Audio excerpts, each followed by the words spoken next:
بسم اللہ الرحمن الرحیم۔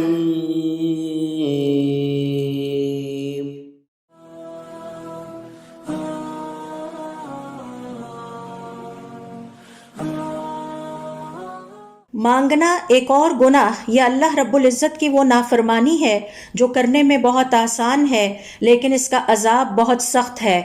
دیکھا یہ گیا ہے کہ بعض افراد ہمیشہ اپنی چیزیں سنبھال کر رکھتے ہیں اور دوسروں سے مانگتے رہتے ہیں۔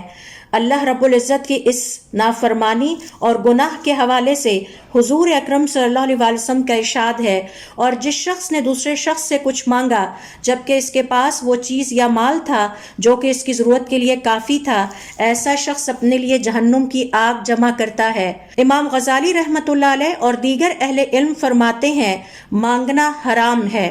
کسی سے کچھ بھی مانگنا صرف اس حالت میں جائز ہے جب واقعی اس چیز کی ضرورت ہو اور وہ اس شخص کے پاس نہ ہو، کیونکہ مانگنے والا دراصل دوسروں سے اس بات کا شکوہ کر رہا ہوتا ہے کہ اللہ رب العزت نے اسے یہ نعمت عطا نہیں کی۔ اسی طرح کوئی بھی چیز مانگنے والا دراصل اس شخص کو اذیت اور ذہنی کوفت میں مبتلا کرتا ہے جس سے مانگ رہا ہوتا ہے۔